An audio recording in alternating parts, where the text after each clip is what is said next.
De'Aaron Fox appeared on the Draymond Green Show and revealed a lot of things, some surprising, some expected. He talked about the real reason behind him canceling his workout with the Phoenix Suns, players who inspired him, his plans for the next season, and much more. In this video, we'll talk about what's up with Fox and the Phoenix Suns in more detail, his basketball inspirations, and what his future goals look like. Let's get right into it. First up, De'Aaron Fox says he canceled workout with Suns so they didn't draft him. In an interview, De'Aaron Fox finally discloses that he canceled his workout with the Phoenix Suns just so he can be drafted by a different team. The thing is, the 2017 NBA draft was overflowing with talent. With players like Donovan Mitchell, Jayson Tatum, Bam Adebayo, and others, that draft class provided players with significant talent who could progress and become something big in the coming years. While some players, such as Markelle, Fultz, and Lonzo Ball, failed to make a significant impact on their respective teams, others are still trying to lead their teams to new heights. De'Aaron Fox is one of them. He knew what he was doing. The thing is, Fox really didn't want to go to Phoenix. Back in the day, Fox had the choice of joining another struggling team, but he turned it down and canceled his scheduled workout with Phoenix Suns. He eventually moved to Sacramento and became the team's leader. Fox stated on the most recent episode of the Draymond Green Show that he didn't want to go to Phoenix. He said that he knew very well that Boston was going to draft JT, and then there was Phoenix. And Phoenix had just given Brandon Knight something like $80 million at the time. Bledsoe has a crazy contract, so Fox said he didn't want to do that and canceled his workout. He also said that Devin Booker and him would have made an excellent backcourt. Up next, Fox reveals his basketball inspirations, first being Mike Brown. De'Aaron Fox, on a new episode of the Draymond Green Show, talked about topics ranging from the Halliburton-Sabonis trade to his goals for the season of 2022 to 2023. He talked about how Mike Brown was a necessary devil.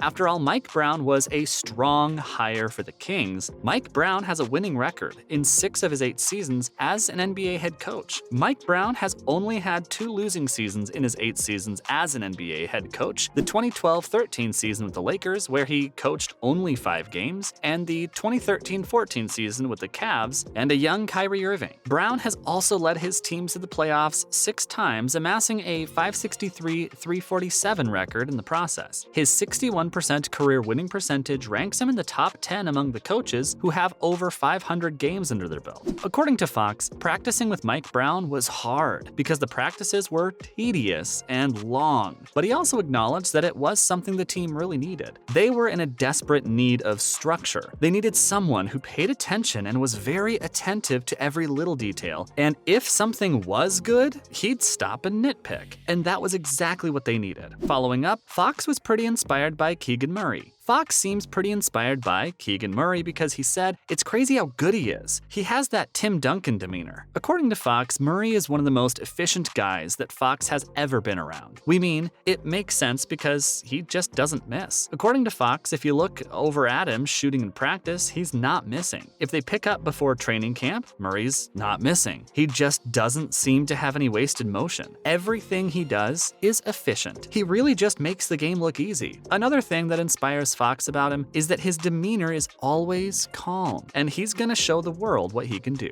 Not to mention, Fox on his goals for the 2022-23 season. In the 2022-2023 NBA season, De'Aaron Fox anticipates the Kings to snap their 16-year playoff drought. This season, he is more than willing to go that extra mile. Fox believes that it all comes down to the ability to shoot the ball. When he shoots the ball well, the entire team performs much better. Now is the time for him to take an extra step up and an extra step guarding him, and it will be a wrap. Up next, how does he feel about his current team, the Sacramento Kings? Fox has spent his entire career with the Sacramento Kings after being selected with the number 5 overall pick in the NBA draft of 2017, and so far he has no plans to leave. Fox was asked if he's ever considered a trade in today's player empowerment era, and he just outright said no. He said he's never even considered asking for a trade or even during his really bad times here. When asked what would happen happen if Sacramento wanted a change and Fox was traded? To this he said, "That's how the business works. There sure is uncertainty because players who make more money than Fox have been traded. Players who don't make a lot of money have been traded as well. All we know is the very thought of Fox being traded at any time isn't something he's thinking about. He wants to win, and he believed in his team, calling his team the most talented team I've been a part of in my NBA career." At this point, De'Aaron Fox is the face of the franchise, averaging 23.2 points, 3.9 rebounds, 5.6 assists, and 1.2 steals per game last season. There aren't many doubts about his individual ability, and he's only 24 years old.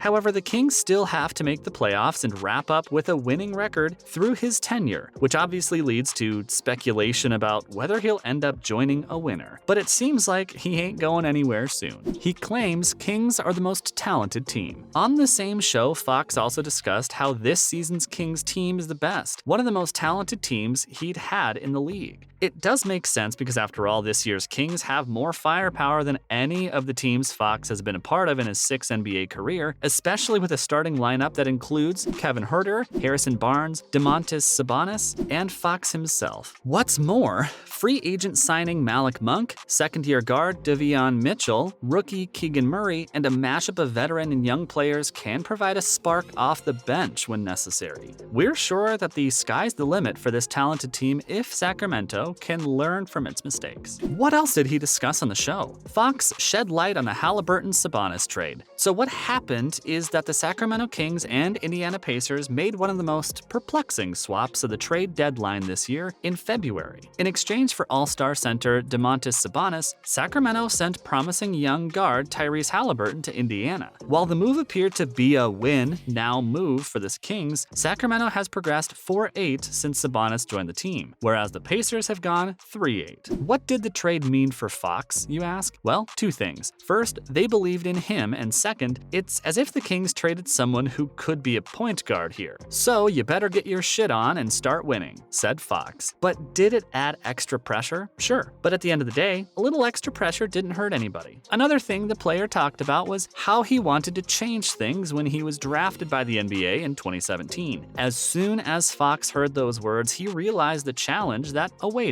and what was expected of him after joining the team that hadn't made the playoffs since the 2005 to 2006 NBA season. Even with all the pressure, Fox said he felt pretty confident and said he knew what he was doing. We get that because he had been thinking about going to Sacramento since he was 5. He knew the history and was overcome by the need to go there and change something. Lastly, how have the Sacramento Kings performed so far? Kings were in control of the majority of Wednesday's season opener, but fell short in a 115-108 loss to Portland Trailblazers at Golden One Center. Brown, who spent his first few months in Sacramento putting in place a competent defense and a winning culture, witnessed his team get outscored 11-2 in the last 2 minutes. It wasn't all bad news though. After a slow start, Sacramento Kings went on a 16-1 run in the second quarter that had a sellout crowd on their feet. De'Aaron Fox scored 33 points. Kevin Huerter went all in. At halftime, the Yin Yang twins shook their salt shakers. But in the end, the Kings began their season with a defeat to the Portland team, and they hoped to overtake in the standings and enter the play-in tournament. That's it, folks. What are your thoughts on Fox, his basketball goals, and his comments on the Phoenix Sun? Let us know in the comments. Don't forget to give this video a thumbs up and subscribe to our channel for more videos like this. See you at the next one.